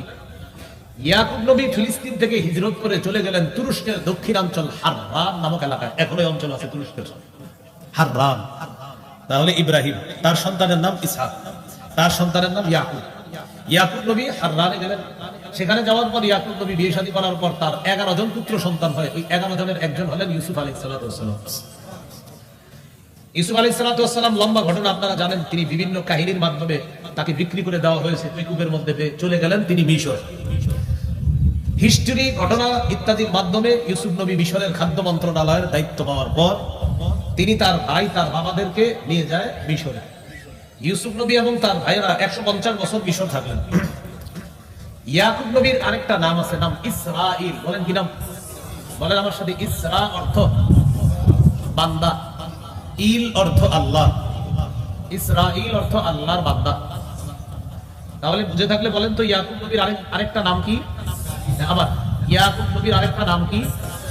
ইসরাইলের সন্তান, এটার আরবি হলো বনু ইসরাইল। এই তাদেরকে আমরা বলি বনি ইসরাইল।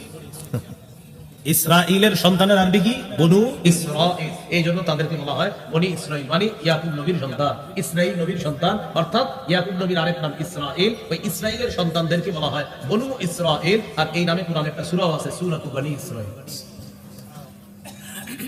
150 বছর এখানে থাকার পর এরপরে বনি ইসরাইলদের মাঝে আপনার তাওহীদবাদী চেতনা ছিল শুরুতে। আস্তে আস্তে আস্তে আস্তে তাদের মাঝে বিভিন্ন ধরনের মিথ্যা, বিভিন্ন ধরনের হিংসা বিদ্বেষ ছড়িয়ে পড়ে, যা বর্তমান ইহুদিদের মধ্যে আমরা দেখতে পাই। এইভাবে যাইতে যাইতে যাইতে যাইতে বনি ইসরাইলের মাঝে খ্রিস্টপূর্ব 1250-এ আল্লাহ একজন নবী পাঠাইলেন, তার নাম হারুন, আর তার ছোট ভাইয়ের নাম মুসা আলাইহিস সালাতু ওয়াস সালাম। হারুন নবী এবং মুসা নবীকে আল্লাহ খ্রিস্টপূর্ব 1250-এ পাঠাইলেন। মুসা নবীকে আল্লাহ শত্রুর ঘরে লালন পালন করে বড় করলেন। ফেরাউন, লম্বা আলোচনা আপনারা শুনছেন। শেষমেশ ফেরাউন মুসা নবীর বাহিনীকে ধাওয়া করছে। নদী পাড়ি দিয়ে মুসা নবী তার বাহিনী নিয়ে চলে গেলেন ওপাশে। মুসা নবীর বাহিনীর নাম কি? বনি ইসরাইল। বনি ইসরাইল। তারা তখন আবার তাওহীদবাদী হয়েছে ওই নবীর দাওয়াতে। নদী পাড়ি দেওয়ার পর মিশর থেকে মুসা নবী চলে গেলেন ওপাশে। ওপাশে যাওয়ার পর যে এলাকায় উঠলেন, এই এলাকাটার নাম সিনাই। কি নাম? এটা আছে কোরআনে, ওয়াত্তিন ওয়াজ্জাইতুন ওয়াতুরি সিনিন। এই সিনিন এটা সিনাই পর্বতের কথা। তাহলে ইব্রাহিম নবী ফিলিস্তিনে আসলেন, তার সন্তান ইসহাক, ইসহাক নবীর সন্তান ইয়াকুব, ইয়াকুব নবীর সন্তান ইউসুফ। ইউসুফ নবী ঘটনার মাধ্যমে মিশরে গেলেন, তিনি তার আব্বাকে মিশর নিয়ে গেলেন। ইউসুফ নবীর পরে বনি ইসরাইলদের মাঝে অনেক ঝামেলা শুরু হয়, তাদের মাঝে অনেক সমস্যা হয়। খ্রিস্টপূর্ব 1250-এ তাদের মাঝে আল্লাহ একজন নবী পাঠাইলেন, তার নাম মুসা। তিনি তার দল বল সহ চলে গেলেন মিশর থেকে নদী পাড়ি দিয়ে, লোহিত সাগর পাড়ি দিয়ে ও পাশে গেলেন, সিনাই উপত্যকায় গিয়ে অবস্থান করলেন। মুসা নবী তার জাতিকে বললেন, চলো আমরা মূর্তি পূজারীদের সাথে লড়াই করে বাইতুল মুকাদ্দাস উদ্ধার করি। বাইতুল মুকাদ্দাস তখন মূর্তি পূজারীদের দখলে। মুসা নবীর বাহিনীকে নিয়ে তিনি রওনা করলেন ফিলিস্তিন। তিনি ফিলিস্তিন গেলেন। ফিলিস্তিন যাওয়ার পর মূল এলাকায় ঢোকার আগে একটা দেয়াল আছে। এই দেয়ালের কাছে গিয়ে বনি ইসরাইল বলতেছে, আমরা যাব না, তুমি আর তোমার রব গিয়ে লড়াই করো, আমরা লড়াই করবো না। আল্লাহ তাআলা তাদের উপর রাগ করে তাদেরকে ওই এলাকায় আটকায়া দিলেন। এই এলাকাটার নাম হলো তিহ। কি নাম? মনে থাকবে কি? তিহ। কি নাম? তয় দীর্ঘিকার হা, মানে তয় দীর্ঘিকার হ। তয় দীর্ঘিকার হ কি বলেন তো? তিহ। তিহ আর তাইয়া হা, তিহ। তাহলে সিনাই থেকে তারা চলে গেলেন ফিলিস্তিন। যাওয়ার পর যে প্রাচীর আছে শহরে ঢোকার, এই প্রাচীরের কাছে গিয়ে আমরা যাব না, আল্লাহ এদেরকে ওখানে আটকায় দিলেন। উদ্ভ্রান্তের মতো সেখানেই তারা ঘুরতে লাগলো, তিহ নামক প্রান্তরে। এরা ঘুরতে ঘুরতে আপনার যায়, গিয়ে দেখে আমার ওখানে আছে, মানে ঘুরতে ঘুরতে আপনার যায়, চলে যাবো গিয়ে দেখো ওখানে আছে। এটা তাদের জন্য শাস্তি। মুসা নবী সেখানেই মারা গেছে, ইন্তেকাল করলেন। মুসা নবীর পর আল্লাহ মুসা নবীর খাদেম ইউশা আলাইহিস সালামকে নবুয়ত দান করলেন। সুবহানাল্লাহ। খ্রিস্টপূর্ব 1190-এ ইউশা নবী বনি ইসরাইলকে বুঝাইলেন, চলো আমরা ফিলিস্তিন গিয়ে বাইতুল মুকাদ্দাস উদ্ধার করি।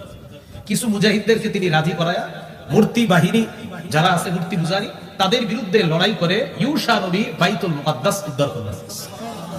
এখন বাইতুল মুকাদ্দাস আল্লাহর একত্ববাদী বিশ্বাসীদের দখলে চলে আসলো। ইউশা নবী কি করলেন, সেটা দখল করার পর আশেপাশের এলাকা মেম্বার চেয়ারম্যানরা নিয়ন্ত্রণ করে। তো ওই সময় এলাকা নিয়ন্ত্রণ করার জন্য এমপি মন্ত্রী ইত্যাদি দরকার। তিনি কি করলেন, বিভিন্ন এলাকায় বিচারক নিয়োগ করে দিলেন। বিচারকের কাজ হলো বিচার করা, কিন্তু ওই যুগে বিচারক কি করবে, বিচারক করবে, এমপিগিরি করবে, মন্ত্রীগিরি, চেয়ারম্যান, মেম্বার, যা সব কাজ উনি একা করবে, বিচারক। এই জন্য ওই যুগটাকে বলা হয় বিচারকদের যুগ। কি বলা হয়? বিচারকদের যুগ।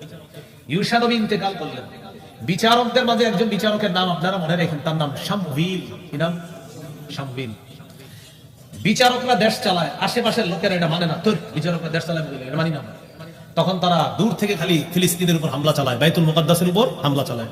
হামলা চালাইতে চালাইতে এক পর্যায়ে আসদুদি একটা সম্প্রদায় আছে, তারা হামলা চালায়া আবার বাইতুল মুকাদ্দাস আল্লাহ বিশ্বাসী তাওহীদবাদীদের থেকে ছিনিয়ে নিয়ে গেছে।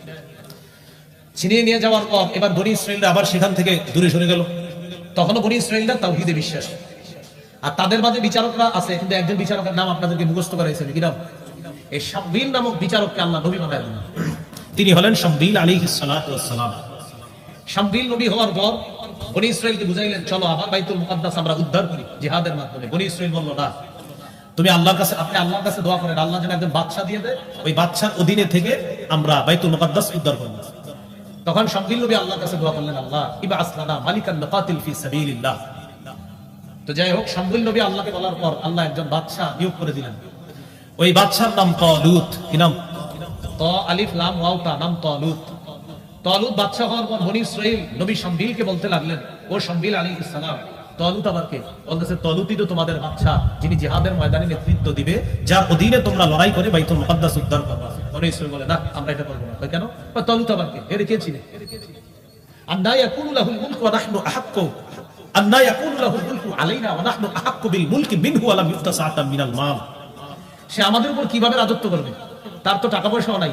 এখান থেকে বোঝা যায় আগের যুগে মানুষের মাথায় এটা ছিল যে টাকা পয়সা নেতা হওয়ার মাপকাঠি, যেটা আমাদের বর্তমান যুগে অনেক গোবর মার্কা মস্তিষ্কের মধ্যে এটাই চিন্তা। নেতা হইতে হলে টাকা থাকতে হয়, টাকা থাকতে হয় মানে আমারে খাওয়াবে একজন নেতা এসে 500, আরেকজন 1000, আরেকজন 2000, এইভাবে 500 কোটি খরচ করে তাকে আমরা নেতা বানাবো। এরপর তিনি এই 500 কোটি উদ্ধার করার জন্য রডের পরিবর্তে বাঁশ দিবেন।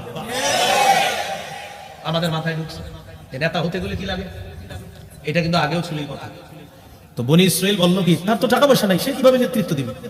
শামবিল নবী বললেন, তার টাকা নাই, তবে দুইটা যোগ্যতা আছে। সুবহানাল্লাহ। জাদাহু বাসতাতান ফিল ইলমি ওয়াল জিসম। আল্লাহ তাকে প্রচুর বিদ্যা দান করেছেন, তার সিনা ভর্তি বিদ্যা আর বিদ্যা। আর জিহাদের ময়দানে নেতৃত্ব দেওয়ার জন্য তার শারীরিক যে শক্তি দরকার, এটাও তার আছে। দুই গুণ আছে, টাকা পয়সা না থাকলেও। অতএব তাকে তোমরা নেতা মেনে নাও।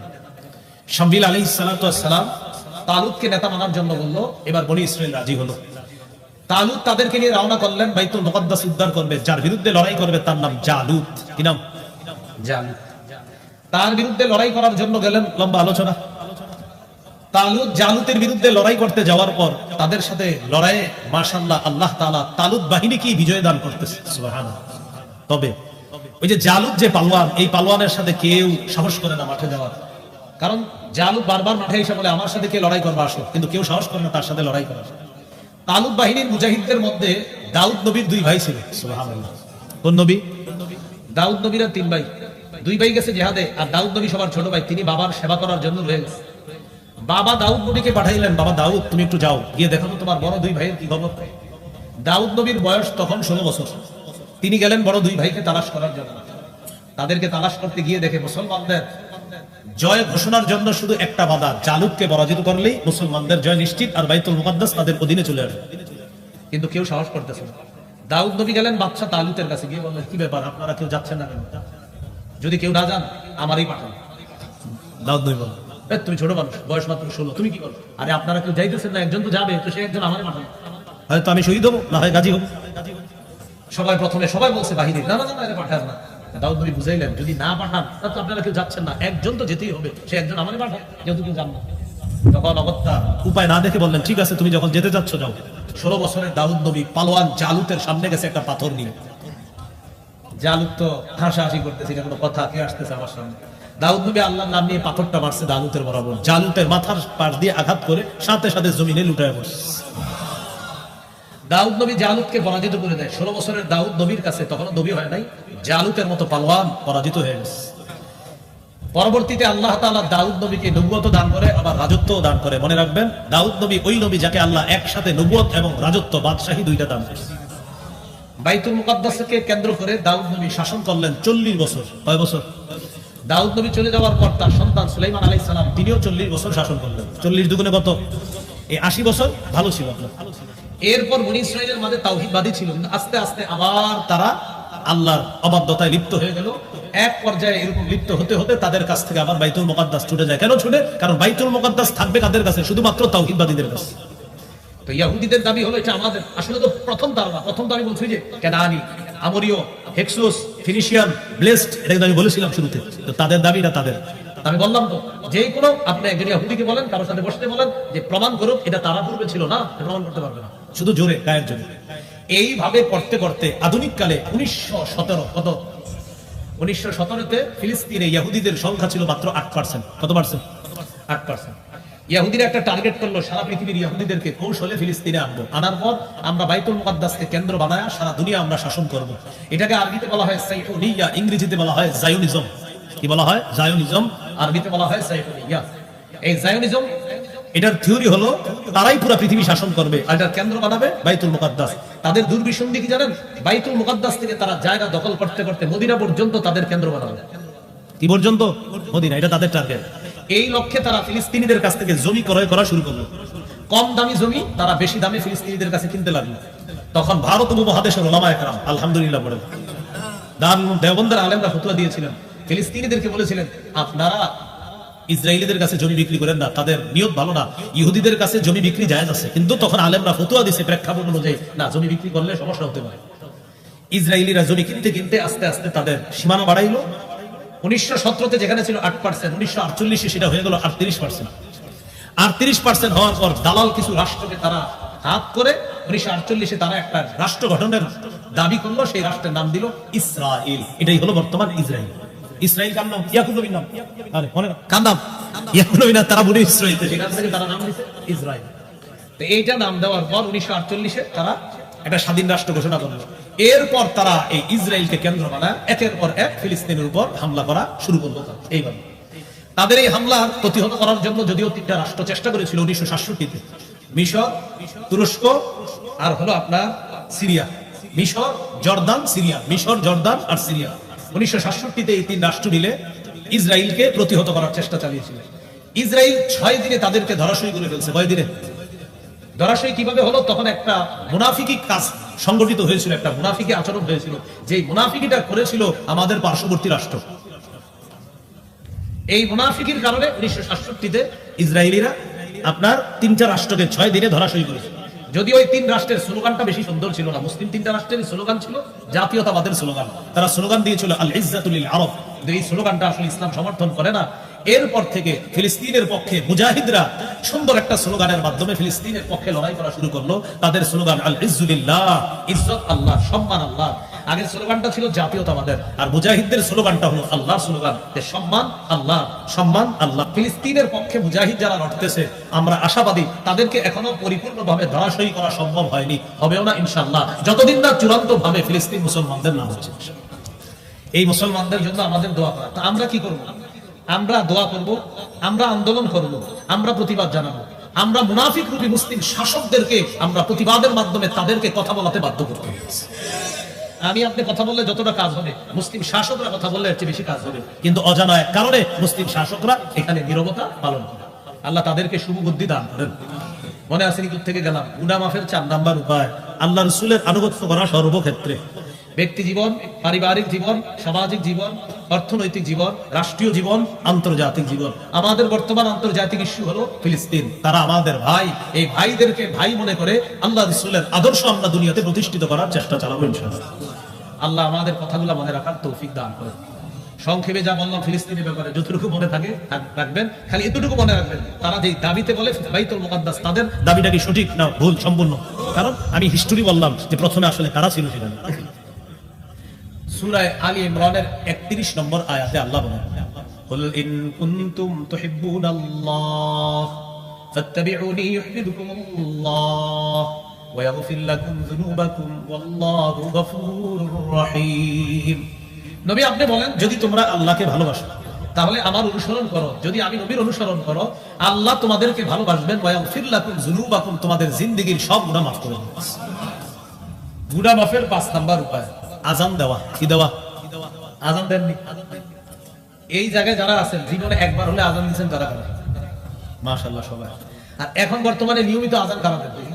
মুয়াজ্জিন সাহেব যারা আছেন মাশাআল্লাহ। হাদিসে আসছে টানা 12 বছর আজান দিলে ওয়াজাবাত লাহুল জান্নাহ, জান্নাত ওয়াজিব। আবু দাউদের 515 নম্বর হাদিস, قال رسول الله صلى الله عليه وسلم المؤذن يغفر له مدى صوته ويشهد له كل رطب ويابس। মুয়াজ্জিনের আযানের আওয়াজ চারপাশে যেই পরিমাণ যায় এই পরিমাণ পর্যন্ত মুয়াজ্জিনের গুনাহ ক্ষমা করে দেওয়া হয়। মুয়াজ্জিনের আযানের আওয়াজ আল্লাহর যত ভিজা সৃষ্টি, শুষ্ক সৃষ্টি, মুয়াজ্জিনের আযান এই ভিজা সৃষ্টি আর শুকনা সৃষ্টি যাদের পাশ দিয়ে মুয়াজ্জিনের আযানটা যায় এই সৃষ্টিগুলো কিয়ামতের ময়দানে মুয়াজ্জিনের পক্ষে আল্লাহর কাছে সাক্ষী দিবে। তাহলে 5 নাম্বার গুনাহ মাফের উপায় আজান দেওয়া। 6 নাম্বার 2 রাকাত নামাজ পড়া।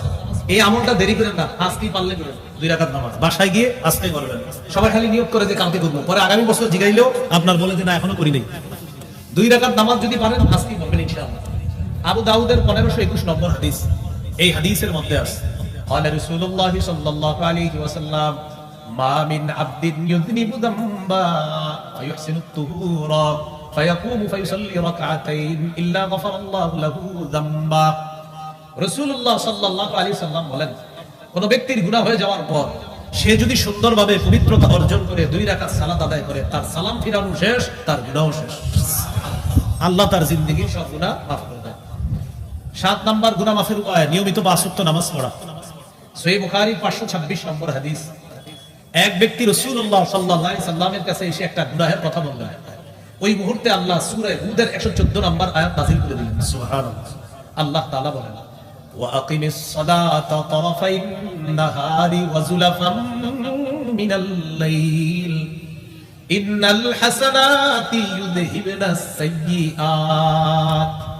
তুমি দিনের 2 প্রান্তে নামাজ কায়েম করো, রাতের কিছু অংশে নামাজ পড়ো, অর্থাৎ 5 ওয়াক্ত নামাজ পড়ো, নিশ্চয়ই পুণ্য পাপের কাজকে দূর করে দেয়। এখানে পুণ্য দ্বারা উদ্দেশ্য 1 নাম্বার 5 ওয়াক্ত নামাজ। যারা নিয়মিত 5 ওয়াক্ত নামাজ পড়বে আল্লাহ তাদের গুনাহগুলো ধুয়ে মুছে সাফ করে দিবেন। তো এই আয়াত নাযিল হওয়ার পর যে সাহাবী আসছে সমস্যা নিয়ে, হুজুর আমার পাপ, এটা কি আয়াত আমার জন্যই শুধু? নবীজি বললেন না, বাল লিজামিই উম্মতি, সারা পৃথিবীতে আমার যত মুসলমান উম্মত সবার জন্য এই আয়াত। তাহলে 7 নাম্বার 5 ওয়াক্ত নামাজ পড়া। পড়ব তো ইনশাআল্লাহ। সূরা বাকারা 238 নম্বর আয়াতে আল্লাহ বলেন হাফিজু আলাস সালাওয়াতি ওয়াস সালাতিল উসতা, তোমরা নামাজ সমূহের প্রতি যত্নবান হও, বিশেষ করে আসরের নামাজ। আসরের নামাজ কেন? আসরে কেউ থাকে বাজারে, কেউ থাকে মাঠে, আর মা বোনরা চুলার সামনে থাকে। ভাতটা সিদ্ধ হইলে আসরটা বলবে, আলুটা সিদ্ধ হইলে আসরটা বলবে, সিদ্ধ করতে করতে সূর্য হলুদ বানায়। আর আমরাও অলসতা বশত সূর্যটা হলুদ বানাই। এই সূর্য হলুদ বানায় যারা আসর পরে, বলে নাই যে পরে না, বলছে নবীজি যারা সূর্যটা হলুদ ইচ্ছা করে বানায় আসর পরে। তিলকা সালাতুল মুনাফিকিনা, তিলকা সালাতুল মুনাফিকিনা, তিলকা সালাতুল মুনাফিকিনা। নবী বলেন যারা ইচ্ছাকৃতভাবে সূর্য হলুদ বানায় আসর পরে, এটা মুনাফিকের নামাজ, এটা মুনাফিকের নামাজ, এটা মুনাফিকের নামাজ। আবু দাউদ 413 নম্বর হাদিসে আছে যে নবী বলেন এটা মুনাফিকের নামাজ, এটা মুনাফিকের নামাজ, এটা মুনাফিকের নামাজ। কামা ফানাকারা আরবাআ, দাঁড়ায়া কোনো মতে মোরগের মতো 4টা ঠুকুর দেয়, আল্লাহুম্মা সামিআল্লাহু লিমান, আল্লাহুম্মা 4টা ঠুকুর দেয়। ওই যে সূর্য ডুবে ডুবে তো তাড়াতাড়ি আপনার 4 রাকাত নামাজ পড়ে নবীজি সাল্লাল্লাহু আলাইহি সাল্লাম বললেন এটা মুনাফিকের নামাজ। বলেন ভাই ভুলগুলো তো আমাদের হয়ে যাচ্ছে, এটা যেন ইচ্ছাকৃতভাবে না হয়। আল্লাহ আমাদেরকে হেফাজত করেন। এশার নামাজ, ফজর নামাজ, এই 2 নামাজে গুরুত্ব বেশি দিতে হবে। সব নামাজ তো পড়বো আমরা, কিন্তু এই 2 নামাজ কেন? সাধারণত শয়তান ধোঁকা দিয়ে এশাটা পড়ায় না। শয়তান বলে এই এত তাড়াতাড়ি এশা বলবি না, আরো সময় আছে না? তো পরে আপনার 10টা বেজে যায়, পরে আবার চিন্তা করে অমুক মসজিদে না পাশে ছোট্ট একটা রুমে জামাত হয় মাঝে মাঝে, তুমি ওইটাতে গিয়ে পড়বা। আবার শয়তান ধোঁকা দেয়, তো ধোঁকা দিতে দিতে 12টা বাজায় ফেলা। উনি চিন্তা করেন নামাজ না পড়ি শয়তান পায়, 12টার পরেও এশা করা যায়, লেখা করো। এইভাবে হযরতে আপনার হঠাৎ ঘুমায় যায়, ওইটা থেকে সকাল 10টা। শয়তান ধোঁকা দিয়ে এশাটা বলে না। আবার ফজরের সময় কি করে? হাদিসে আসছে শয়তান রাতের বেলা কি করে, বুখারীর বর্ণনা, আলাইকা লাইলুন তাওয়িল ফারকুত, শয়তান গিট মারে এই জায়গায় মাথার খুলিতে 3টা গিট মারে আর বলে ফারকুত, এই ঘুমাও ঘুমাও ঘুমাও ঘুমাও। হাদিসে আসছে তোমাদের কেউ যখন ঘুমাও তখন কি করে, শয়তান 3টা গিট মারে এখানে আর বলে আলাইকা লাইলুন তাওয়িল, এই রাত অনেক লম্বা আছে, ঘুমাও ঘুমাও আরো ঘুমাও, এরকম বুঝায় আপনি শয়তান। দেখবেন ফজরের সময় শরীর এত ভালো লাগে, ও মেসেজ করে দেয় যে, "বাও।" তো যখন আপনি উঠা যান, উঠা যখন দোয়াটা করেন, সাথে সাথে 3 গিটের 1 গিট খুলে যায়। যখন ওযু করেন 2 নাম্বার গিট খুলে যায়, রইল কয়টা? একটা। যখন ফজর করেন তখন আপনি বুখারী বর্ণনা ফাসবাহা নাশীতান নাফসি, তখন উৎফুল্ল মনে তার সকালটা শুরু হয়। ইনশাআল্লাহ আমার একটা সংকলন আসবে বাজারে, উৎফুল্ল মনে প্রভাব, ইনশাআল্লাহ একটা কিতাব আসবে, উৎফুল্ল মনে প্রভাব। এই হাদিস থেকে অনুপ্রাণিত হয়ে তারপরে ইনশাআল্লাহ রচনা করার চেষ্টা আছে। তো উৎফুল্ল মনে সকালটা তার শুরু হয়। তাহলে 3 গিট খুলে কিভাবে? ওইটা